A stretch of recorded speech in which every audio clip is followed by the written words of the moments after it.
A BVCap Experience 2025, a gente vai falar agora um pouco sobre mercado secundário. E para falar sobre esse assunto, a gente tem aqui Priscila, a presidente da BVCap, repetindo a dose de novo aqui com a gente. Obrigado, Priscila. Obrigada, é um prazer estar aqui. E o Joaquim, da Riverwood, fundo bem tradicional e bem ativo no mundo de tech. Né? Obrigado pelo convite, Gustavo. Obrigado a vocês pela participação. Priscila, parabéns mais uma vez pelo evento aqui. Obrigada. Tá super bacana. Obrigada. Bom, secundária, né? Um assunto, um mercado potencialmente muito interessante, mas que no Brasil ainda patina ou ainda não se estruturou. Como é que talvez ele não tenha colocado o potencial dele, né? Como é que se enxerga? Como é que a gente olha o mercado de secundárias hoje no Brasil e que pé que tá? Então, Gustavo, deixa eu até recapitular um pouco, porque eu acho que a classe de secundários, ela não é tão nova assim no Brasil, mas ela é uma das estratégias dentro de alternativos mais novas que tem no Brasil dentro do que a gente faz. Quando a gente comentou um pouco ontem, quando a gente começou na classe de alternativos, a gente fazia Private Equity e Venture Capital. Essas eram as duas estratégias. À medida que os gestores foram se profissionalizando, foram se sofisticando, a gente começou a ter gestores especializados em segmentos diferentes. Então, mesmo dentro de VC, gestores mais focados em early stage do que mais late venture, em private equity também, capital para crescimento, buyout. A gente começou a ver algumas subcategorias dentro das estratégias, das duas primeiras estratégias, e a gente começou a ver mais ou menos uns 5, 6 anos atrás, novas classes de alternativos ganhando mais força.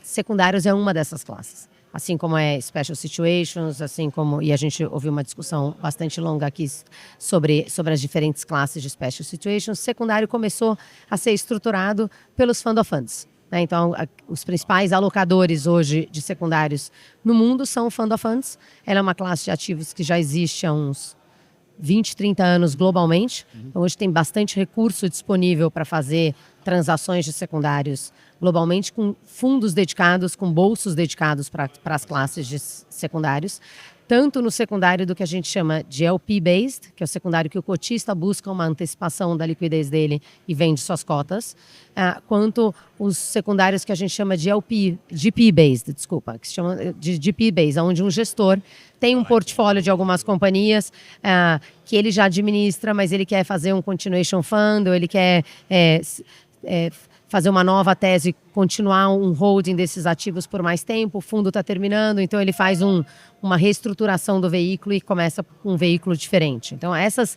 estratégias que lá fora hoje já, eu diria que tem um volume muito grande, elas ganham um pouco mais de espaço e um pouco mais de visibilidade de alocação em momentos de menor liquidez de saídas. Sim. E acho que isso que, quando você pergunta um pouco por que a gente tem ganho mais, ouvido falar mais secundários, eu acho que a gente está no mercado no momento onde as saídas estão menores, isso alavanca e dá espaço muito grande para players de secundários oferecerem uma solução alternativa de liquidez para o investidor. Legal. Acho que até do ponto de vista de, complementando a Pri, do ponto de vista do mercado de alternativas e privado, ele tem, as empresas têm ficado privadas há mais tempo. Né? Então, não só pela questão do prazo dos fundos, mas as empresas elas têm como fonte de recursos para crescimento cada vez mais ficar privado em vez de necessariamente ir para fazer uma listagem ou ir para o mercado público. Então é natural que a estratégia secundária apareça ou seja emergente aí como algo que vai trazer mais capital como uma fonte de reciclar recursos para gestores e para as empresas. Ainda mais nesse momento, né? De novo, os juros altos, né? 4 anos sem IPO na bolsa aqui, os Estados Unidos voltando agora algumas coisas, alguns cases, mas nesse momento todo mundo fica naquela de, preciso dar uma circulada de capital até para fazer outras estratégias e tal. Mas a gente... O mercado ainda novo, recente no Brasil, mas por que ele ainda não destravou? O que ainda... É maturidade mesmo só? Eu acho que é uma questão de maturidade, acho que também tem uma questão dos ciclos, né? Vamos lembrar um pouco o que aconteceu no mercado nos últimos anos, né? A gente começou, do ponto de vista de investidores, a gente começou a indústria muito financiada por capital estrangeiro, fundos internacionais, né? E recursos internacionais alocando no Brasil. Alguns fundos de pensão institucional brasileiro também bastante mais ativo no começo dos anos 2000 na classe de alternativos. A partir de 2015, com a queda de taxa de juros, a gente começou a ver mais investidores pessoa física, single family office, multifamily office, iniciando as alocações em alternativos. Então, o que a gente acaba vendo é que alguns portfólios de alguns grupos de investidores que hoje estão bastante ativos na indústria, eles são portfólios um pouco mais maduros. Então, eles estão no seu 5º ano, no seu 6º ano. Então, há 4, 5 anos atrás, eles estavam começando as alocações. Então, para eles, não fazia sentido ainda buscar uma liquidez antecipada ou fazer alguma coisa de secundários, porque eles estavam muito no início dessas teses. Tá. Agora que já passaram 5, 6, 7, 8 anos, tá chegando perto que já está chegando, os fundos já estão no período de desinvestimento, mas a liquidez de mercado ainda não está lá, porque taxas de juros puxam o valuation para baixo, o mercado está fechado, então acaba dificultando algumas das estratégias de saída, quando os secundários vão ganhando cada vez mais força. A gente tem visto, a gente tem poucos gestores hoje de fund of funds no Brasil. Esses gestores, eles são especializados em selecionar não apenas boas gestoras, mas bons portfólios de fundos. Então, eles começam criando relacionamento com as gestoras, investindo de uma forma primária, alocando nos fundos. E aí, à medida que eles vão conhecendo melhor esses fundos, ganhando mais conforto do portfólio, eles começam a olhar uma participação, uma posição de um ou outro investidor dentro da classe. Então, acho que tem um pouco de questão de maturidade da indústria e acho que a gente vai avançar para cada vez mais secundários ganhar mais força. Eu acho que tem uma outra característica importante, acho que até porque o mercado está começando nesse sentido. Nos Estados Unidos, a gente ainda vê, nessa parte de secundários, a gente ainda vê recentemente, final do ano passado, começo desse ano, alguma coisa entre 60% e 70% das transações de secundário são secundários de GP-led. Onde o gestor traz essa proposta para o investidor e tem uma troca ali de participação de cotistas e de investidores e de LPs no fundo. Aqui no Brasil, a gente ainda vê grande parte das transações secundárias ainda são muito LP-based, onde o investidor quer essa antecipação de liquidez e ele busca uma venda privada, uma saída do portfólio. Eu brinco que a expressão é como se tivesse um trem numa viagem e aí no meio da viagem alguém quer sair, o investidor de secundário senta no lugar, troca de cadeira. Né? A pessoa sai do trem e você continua o resto da jornada dentro do mesmo fundo, desde a mesma estratégia. A gente tem visto mais LP-based transações por enquanto no Brasil, até porque o mercado está se desenvolvendo. Lá fora já trocou, né? Era poucos GPs e muito LPs. Agora a gente tem visto nos últimos meses muito mais GP-led do que LP-led. Porque, de novo, voltando. Janela fechada, você precisa dar uma oxigenada ali no portfólio, né? Janela de IPO, né? Geralmente, né, a saída vai ser o IPO. E tipicamente o GP está também muito próximo das empresas investidas. Então, o que quer dizer que quando você tem as marcações trimestrais que a gente tem que desmistificar um pouco essa questão do secundário, que o secundário não necessariamente é uma compra descontada. É uma conta que deveria ser no preço da marcação, ou perto da marcação. Então, isso é algo que também tem que se desmistificar um pouco, que se você é GP-led, geralmente vai ser mais precificado na linha. Legal. Não, isso é bom mesmo, porque geralmente é oportunidade, né? O secundário é quase uma coisa oportunística. Eu acho que depende da motivação da saída. Eu acho que esse é um ponto importante. Se a motivação é uma venda de um LP... Se você está querendo sair é porque não é bom, eu quero desconto. Né? Existe essa percepção de que assim, se tem alguém que está lá dentro e quer sair, é porque o negócio é ruim. Né? Então, mas está longe de ser isso, na verdade, muito longe. As pessoas, e principalmente os investidores, quando é LP-based, quando eles estão buscando uma saída, ela pode acontecer pelos mais diversos motivos. Tem gente que está fazendo rebalanceamento de portfólio. Ficou muito alocado, talvez, em renda fixa ou muito alocada em ações. Teve alguma mudança na composição de portfólio dessas outras estratégias. E aí, alternativos ficou maior do que deveria. Então, ele faz uma venda parcial de um pedaço do portfólio para rebalancear portfólio. Então, tem muita gente que fazia rebalanceamento de portfólio. Tem os diversos motivos possíveis e imaginários de investidores quererem sair antes. Tem gente que olha e fala, o momento de mercado está super propício para fazer mais alocação, mas eu estou com o meu dinheiro muito travado no meu portfólio já em alternativos, mas eu não quero perder essas safras atuais, porque acho que o momento de entrada é agora. Então, eu vou pegar a liquidez de algum pedaço do meu portfólio mais maduro para alocar nessas novas safras. Então, também tem muito mito de tá vendendo porque está saindo de alternativos pouquíssimos casos que eu olho de compras de secundários são de investidores que querem sair de alternativos. Tem outros motivos para fazer essa realocação. Porque a visão do investidor, tanto o LP, sobretudo o LP institucional, mas é verdade também em family office, é que ele tem uma alocação em diversas classes de ativos. Sim. Então, se ele está muito pesado em private equity ou venture e aquilo lá é ilíquido, é legítimo ele buscar uma liquidez para realocar em outras coisas. Entendeu? E aí, em termos de regulação, né? Hoje o mercado já tem as regras estabelecidas, precisa mudar, o que precisa mudar? Tem essa pauta dentro da BVCap? A gente a BVCap tem uma pauta super importante de advocacy regulatório na indústria de investimentos alternativos como um todo, né? Hoje, os veículos que são levantados no Brasil para fund of funds, ou veículos secundários exclusivos, são veículos que são feitos via estruturas de FIPs. Então, acho que tudo que a gente avançou nos últimos anos, né, quando a gente olha um pouco a história, e falamos até um pouco disso ontem, tudo que a gente fez do ponto de vista de melhoria de ambiente regulatório para alocação de capital, beneficia a estratégia de secundários também.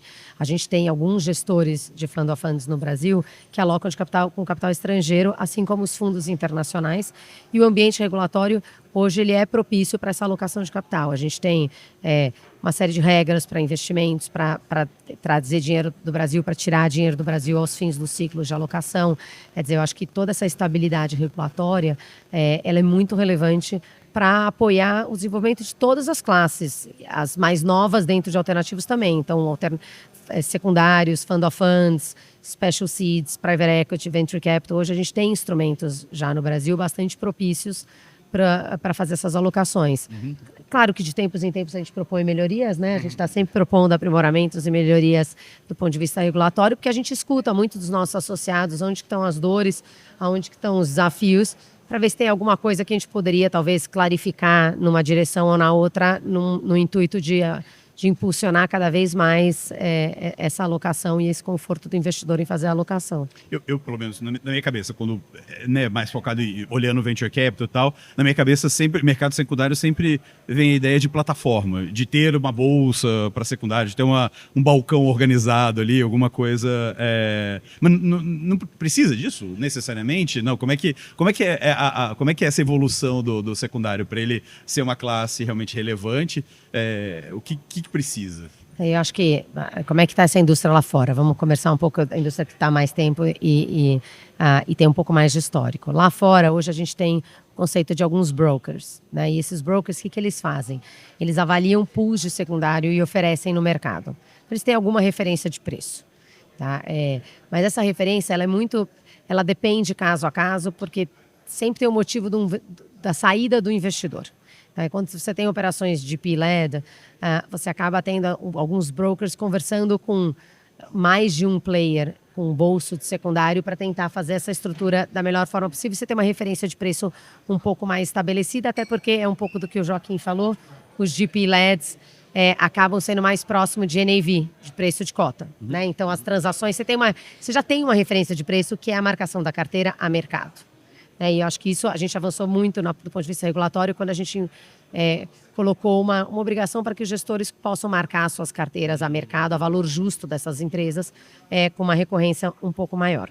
Quando a gente fala de transações de LP-led, elas são negociações privadas, normalmente para antecipação de liquidez.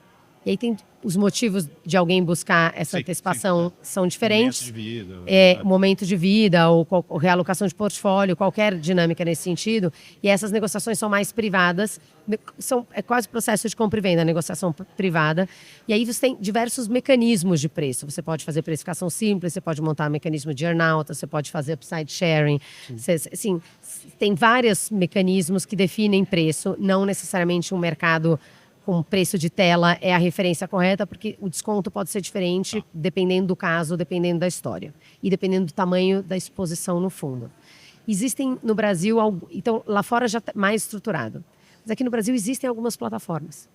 Então, por exemplo, nos fundos que foram levantados para varejo, existe uma plataforma eletrônica, a XP, por exemplo, tem uma plataforma eletrônica de secundário para o cliente de varejo, que é aquele cliente que aloca o capital todo na frente, tem toda uma estratégia diferente e tem uma referência de preço ali. Tá? Então, assim, pontualmente tem algumas referências de preço. Quando o volume de transação é muito pequeno, entre uma compra e uma venda, é muito difícil você fazer essas negociações privadas com termos específicos, contratos de compra e venda, então a turma acaba usando a plataforma. Mas são para cheques bem menores do que os cheques dos institucionais. Mas assim, fazendo até o paralelo, assim, quando você tem um mercado de líquido, é normal você ter algum tipo de ineficiência. Então, mesmo numa empresa listada, quando aquela ação é muito pouco negociada, claramente você tem, às vezes, uma diferença. As transações que estão ocorrendo não necessariamente refletem totalmente o valor intrínseco daquela companhia, porque tem pouca transação. O que gera realmente vamos dizer, a curacidade daquele preço é o volume. Né? Então, isso, levando para o mundo de alternativos, tem um pouco desse negociações bilaterais. Eu acho que elas são mais próximas do valor intrínseco quando é GP-led do que quando é OP-led. Mas, enfim, acho que não é uma... o CCL-OP-led é um catalisador porque é legítimo a pessoa querer. Às vezes, se você está na bolsa e a ação está R$1, você vende a R$1, não tem problema. Quer vender, está vendido. Está na pedra. Né? Então é o mesmo. É um pouco a mesma coisa. Agora, vocês recentemente tiveram o LTF, né? O evento de vocês. Estava lá na Brasil Week também. Não sei. Tem como existe alguma conversa? Os fundos, os GPs têm procurado, têm se falado mais de secundário, assim? Você tem ouvido isso? Em tecnologia, assim, a gente já fez vários investimentos onde a gente compra de outros gestores. A gente foca muito mais para entender qual que é o momento da companhia, do que é a motivação do gestor, mas sabendo que o gestor está naquela base de acionistas, a gente tem relacionamento com os gestores e naquelas empresas onde a gente compõe a base acionária, a gente tem mais visibilidade. Mas como a gente tem acesso à maior parte dos gestores e dos fundadores, a gente, quando vai uma coisa muito direcionada para aquela empresa, a gente busca ter acesso à informação de qualidade para poder fazer uma oferta bilateral. Da mesma forma que um LP faria com um fundo secundário, a gente faz com outros GPs. Entendeu? Tem vários. Eu estou tentando lembrar aqui, mas eu lembro que tem alguns exemplos. Né? Vocês já claro. Fizeram. Né? Eu tentando lembrar alguns nomes aqui, mas eu lembro que já noticiei alguma coisa de vocês fazendo isso mesmo. Sim. Então, hoje, existe apetite? Você vê coisas boas aí? Ou tem muita gente procurando, muito gestor procurando vocês para, olha, quero... Acho que sim. À medida como o horizonte dos fundos de VC é mais longo para você ter retorno de capital, a gente vê boas oportunidades de estar comprando participações de gestores que já estejam buscando uma saída, e a gente ainda vê naquela empresa uma boa candidata para a gente criar valor e num novo ciclo de crescimento da companhia. Legal. Tá. A gente já comentou um pouquinho, mas você acha que dá para agora é o momento, ou tem espaço para surgir mais fundos com essa estratégia? Olha, a Spectra é um dos grandes exemplos e tal, né? Mas você acha que até XP interessa o mercado que vocês... Interessa, eu sou head dessa área. Essa é a área que eu toco. É a área de fund of funds. Estão bem... A gente acabou de fazer um fundo de secundários. Acabou de levantar um fundo de secundários. Quanto? 350 milhões. E acho que é comum também essa estratégia da PRI, você ter... a Spectra é um exemplo de que já foi investidor de fundos, de primário, está em secundário e, enfim, ele está no todo o espectro da cadeia, né? Exato. Ponta a ponta, né? Porque é exatamente a mesma coisa que o Joaquim comentou. Companhias que eles estão no cap table, que eles conhecem o empreendedor, que eles já acompanham a história da companhia, eles conseguem identificar a oportunidade de continuar com essas empresas e fazer uma saída de um sponsor to sponsor via uma compra de secundário daquele portfólio. Quando você faz primário na estratégia de Fund of Funds, a gente acaba interagindo muito com o gestor, a gente se entende como é que é a estratégia de investimento daquele gestor, que tipo de companhias ele tem no portfólio, como é que ele está agregando valor em cada uma daquelas empresas, o que ele pretende fazer, o que ele queria fazer, o que ele fez e o que ainda falta fazer. Né? E aí quando vem uma posição, às vezes, de secundário para comprar naquele fundo, às vezes é um fundo que a gente já monitora há 5 anos, às vezes a gente já está na estrutura também, então é o mesmo know-how de conhecer a companhia por estar no cap table da empresa, a gente tem o know-how do fundo e do portfólio por estar naquele portfólio. É muito mais fácil até para a gente ter, não apenas definir o apetite para fazer uma transação de secundários, mas também conseguir fazer de uma forma ágil, né? Porque a gente tem agilidade. Agilidade é um componente muito importante. A gente consegue decidir rápido porque a gente já conhece aquele portfólio, a gente já está na carteira, a gente já tem familiaridade com o gestor, com o que eles estão fazendo. Então dá para a gente fazer de uma forma mais rápida. E da mesma forma que, por exemplo, a gente que investe com empresas no mercado primário, a gente se aprofunda, tenta entender o que é o driver de valor e e de crescimento das empresas. É. E da mesma forma que a estratégia secundária, ela está, para mitigar risco, ela tem a questão de assimetria de informação. Quanto mais informação, menos risco, mais agilidade. E melhor a equação fica melhor equilibrada ali. Exato. Né? Não sei se você sabe de cabeça, ou qual que é o tamanho do secundário fora, ou aqui no Brasil. A perspectiva, então, é de crescimento nos próximos anos. O volume de secundários lá fora hoje, para fazer, com Fund of Funds, para fazer estratégia de compras de cotas, seja GP ou LP-led, tem uma estimativa hoje de que esse mercado administra hoje 600 bilhões de dólares. Uau. Esse é o volume de capital hoje disponível dentro dessa indústria. Né? E aí tem várias informações. A gente está trabalhando com estimativas de 100 a 150 bilhões de alocação anual em secundários. Né? Até parece que esse ano vai ser um pouquinho maior, porque como tem menos saídas, isso acaba tendo um pouquinho mais de volume. Né? No Brasil, o volume ainda é muito pequeno. Né? A gente faz muitas das compras de secundário via Fund of Funds. Né? Tem alguns players que fazem essas transações privadas, mas como são negociações particulares, elas ficam fora do radar.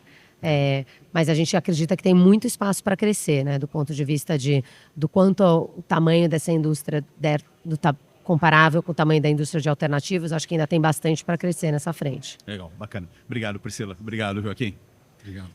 Cobertura do ABV Cap Experience 2025. Continue acompanhando aqui nos canais da BV Cap.